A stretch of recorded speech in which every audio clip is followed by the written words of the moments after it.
pain in the butt to fix for gaming tonight, but that's okay. Print is dying, and I kind of don't care. No, I do care. Print is dying, but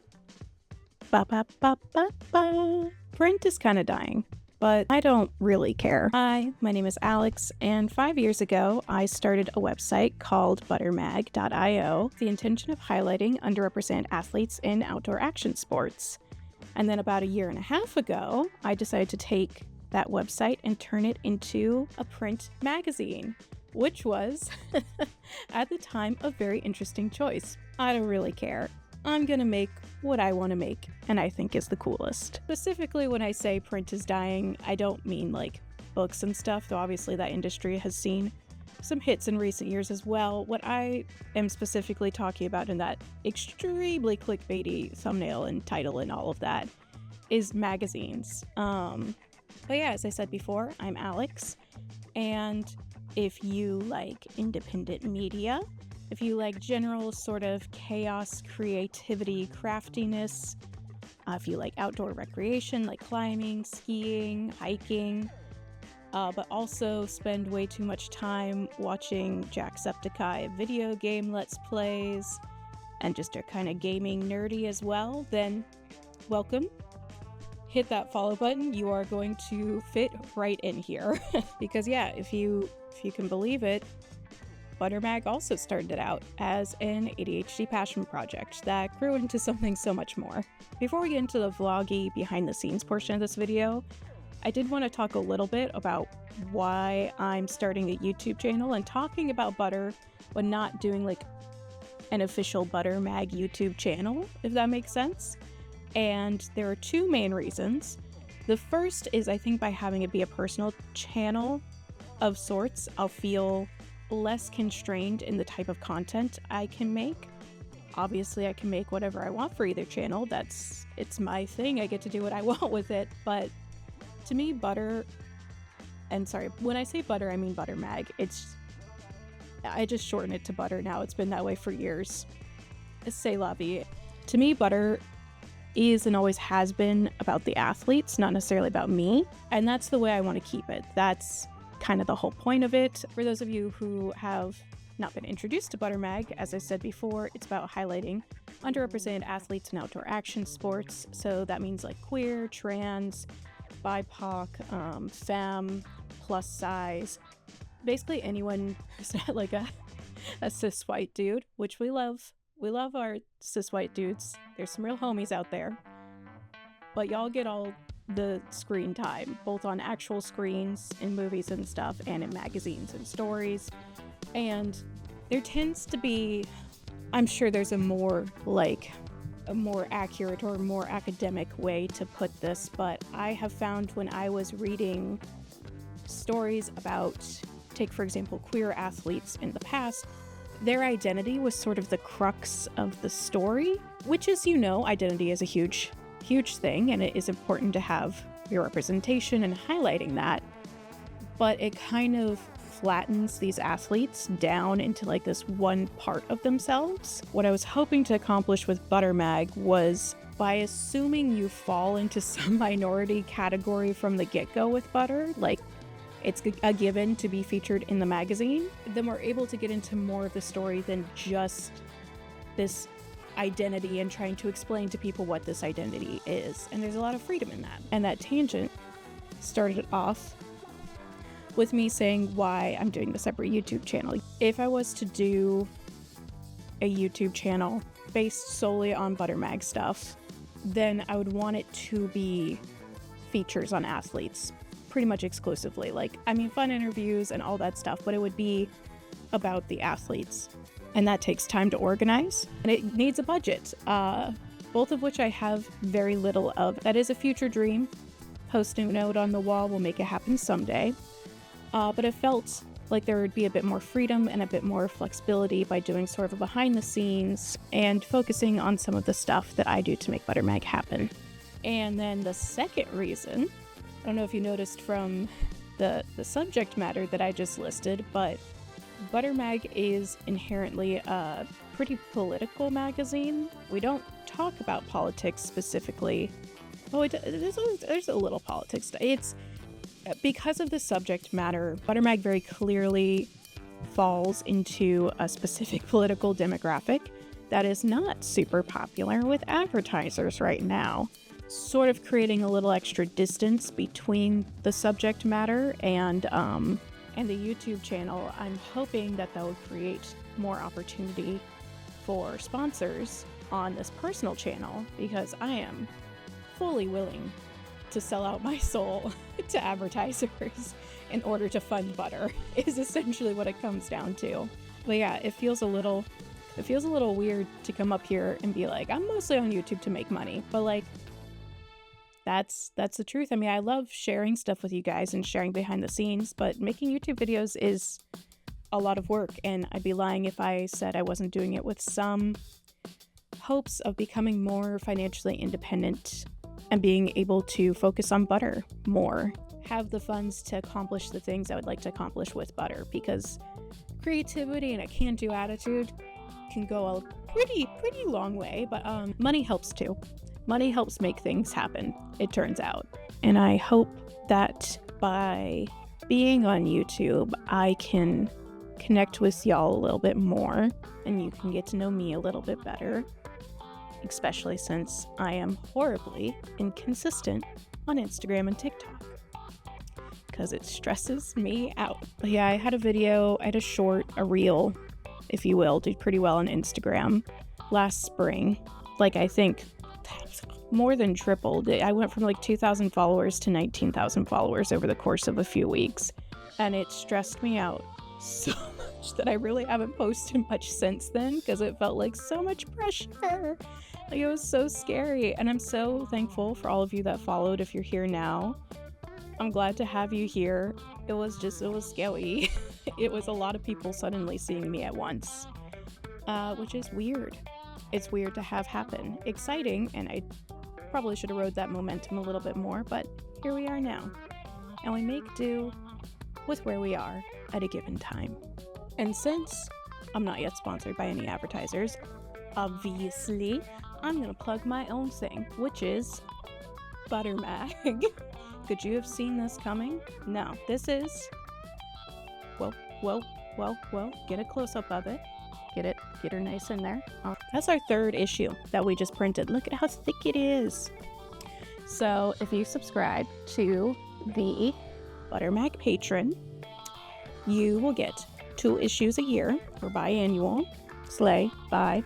You'll get that, and you can either go through our Shopify or Patreon. On Patreon, you'll get a few extras, some posts from me when I have the bandwidth to be posting on there more, like essays and stuff, a little extra writing if you like that. And you also have the option to sign up for a mail club that I do, monthly mail club, where I do little stickers like this. Cute. Again, they're not cut out, so they're die cut. I just cut them out by hand because I'm insane. And don't want to buy a circuit printer. And then these are the ugly ones where I was trying to get the ink off of them. But I do lino cuts. So that's 1 month's lino cut right there. Very nice, very cute. And this guy had a little extra ink on him, but this is another sort of B grade getting the extra ink off the pad lino cut that I did for a different month. He's my star frog. And so I send those out once a month. Sometimes I do more of like a painting that I'll scan in and then do print of that. But I really like carving stamps. So you will most likely get a lino cut print. And I will have links to both of those in the description. And you can use... Oh, I can do a code, actually. Should I do a code for you guys? I could do a little discount code. Yeah, you know what we'll do? If you use the code Big Daddy YouTube, we'll do like 10% off if you subscribe for a year. They let you do like yearly subscriptions on Patreon, so yeah, I think 10% should be fine. Yeah, come and support us if you can. It is truly the only reason I've been able to keep doing Butter Mag as long as I have, is through Patreon. If any of my patrons have come over here, thank you. You are the reason I can continue to afford Adobe's stupid expensive, and they keep raising the prices. Adobe's stupid expensive services. You remember when you could buy a piece of software on a CD once from Best Buy and you had it forever? And that's the end of my ad read. Thank you so much, ButterMag, for sponsoring this video. Yep, it's been enough of you seeing me in a chair yapping at you now. March ended up being kind of a wild month for me. Through some kind of old age internet happenstance, I connected with Kathy Carlo, the director of No Man's Land Film Festival, and she was kind enough to both invite me and some copies of ButterMag to their Denver flagship festival. As I've kind of alluded in this video, the ButterMag budget is pretty tight, so for the festival, I wanted to bring about 100 zines, and I ended up printing, cutting, and hand binding, 50 copies of ButterMag, issue 1 to give away to attendees. Thank God the clamping and drilling through paper actually worked, because I waited too long to order actual copies of the zines. And the footage that I have doesn't even really begin to capture how long this took. Printing the pages themselves took days upon days. It took so freaking long. I had to be doing it constantly while working on other stuff. And then at night, I got really good at Japanese stab binding as I put together 50 zines. It was a choice, but I am happy to have the skill now, and knowing how long it would take to make something like that, like a hand-bound, cheaper version of the zine, if I was ever to list something like that on the ButterMag shop in the future as a budget option. And No Man's Land Film Festival, for those who are not yet acquainted, is an all-women plus genderqueer adventure film festival that's worked to redefine femininity in sports since 2015. So it's been around for a very long time. And flying to Denver for the festival as ButterMag was kind of surreal, as the night before my flight, I happened to flip through the back of my goal planning journal, and right at the top of the page of my miscellaneous goals was literally the phrase, "Attend No Man's Land Film Festival." And when you choose to follow your own path in life, one that doesn't really have preset markers or checkpoints, it can be difficult to tell if you're making real progress or kind of circling your own footprints in the snow in pursuit of a non-existent woozle. Shout out Winnie the Pooh fans.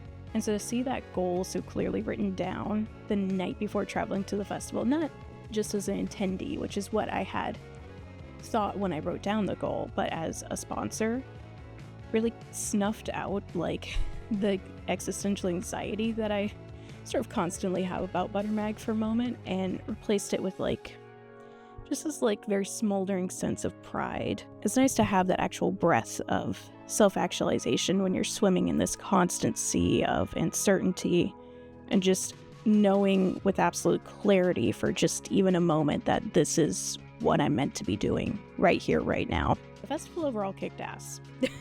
What particularly struck me as I sat in that very nice, very lovely theater watching film after film was how many perspectives on womanhood and outdoor recreation were really captured in the festival's lineup. They did a really, really good job of providing a bunch of diverse narratives that, I don't always think of when I think of being a girl outside. Motherhood, assimilation, friendship, obsession, identity, and there's just so much depth to each athlete's story and vibrancy to their humanity. While it was very healing to see all of this, it also kind of hurt to know how many fantastic stories were lost to the years of sports films, flattening women's stories to being just the token girl in those ski films and climbing films and so on and so forth. And then a week after getting back from Denver, I was on the road again to Bishop, California. I was very kindly invited to attend the Flash Foxy Climbing Festival, which is a femme and trans climbing based festival. And I decided to drive there. I'm located in Portland, Oregon, so it's not that far really. I like driving. I like looking at the scenery on road trips. I find it very peaceful. And also my Subaru is my emotional support car, so I really wanted it there with me. The first night I got there, I did arrive at the fairgrounds after the check-in office closed down, so I kind of just pulled into the open field and tried every bathroom to try to get in, because again, I had driven close to 14 hours that day. Not a ton of bathroom stops. I'm pretty determined. And I didn't really understand growing up what was so spooky about an empty fairground in like Scooby-Doo episodes, but I can confirm after walking around for like 30 minutes, it's pretty creepy. It's kind of spooky. I've written about the importance of community-specific events since the start of Butter Mag. That's kind of been one of our primary topics that we cover across the different sports. But you know how in therapy they tell you that intellectualizing your feelings is different from actually feeling them? Yeah, it turns out writing about community is way different than actually experiencing it. Friday was day 0 of the event, which consisted primarily of affinity meetups, and I chose the queer meetup, and oh my god, what joy to walk with a bunch of queer climbers up the trail and take over an entire boulder. Politely taking over a boulder.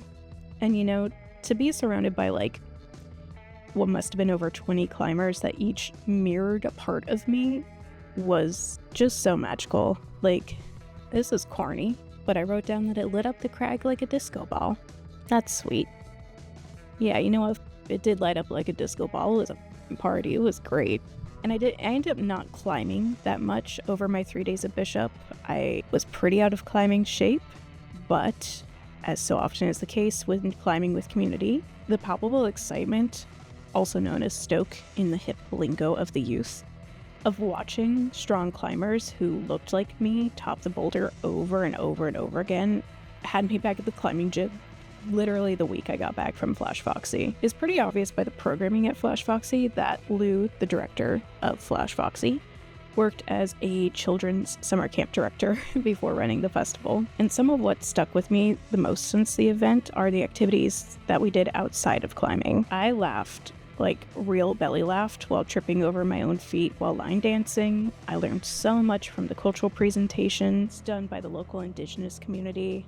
And honestly, one of my favorite events was pulling weeds for an hour in a field as part of the conservation work we did. And sitting in the dirt just chatting about our nerdy hobbies, like geeking out over like our first animes and pulling together just a huge pile of weeds at the end to see our progress.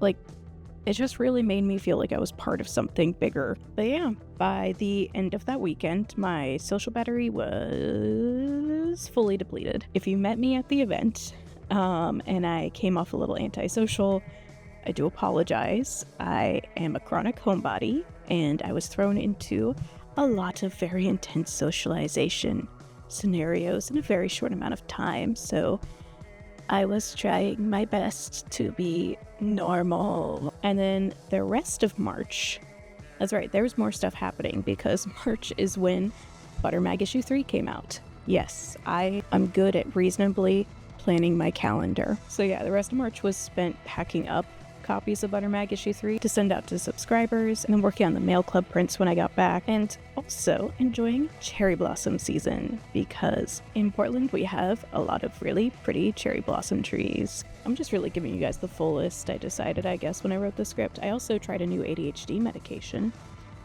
in the month of March, so it's better now, but we did accidentally do too high of a dose from our first time round, which did lead to an 8-hour-long collaging session. I ended up with 2 beautiful collages of Leon Kennedy, one of which watches over me at all times while I'm working on my computer and does block the time.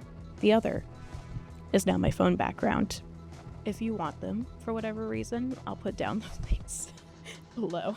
They're very high res. I have a good scanner, so do with them what you please. That's it. That's everything I did in March. That wasn't watching Resident Evil Let's Plays or just typing at my computer for long periods of time. If you like this video and would like to see more about what goes into making Butter Mag, you're on YouTube. You know what to do. You press the subscribe button, silly. That's how you make that happen. That's how you make me pop up whenever I post a video. And then once again, if you want to support Buttermag even more, you can go to the Patreon and, subscribe there. Again, either for just subscription to the zine or the mail club, or you can subscribe to the Patreon, and I send out free newsletters sometimes. So you should kind of just head over there no matter what. There's something for everybody over there. And once again, you can use the code BigDaddyYouTube for a discount of some amount that I think I said would be 10%, so probably 10%. There's only one way to find out. Maybe I'll make it higher. You'll just have to test and see. And there's also, the website and the Substack and all the other stuff that you can subscribe to get more information or more writing from me.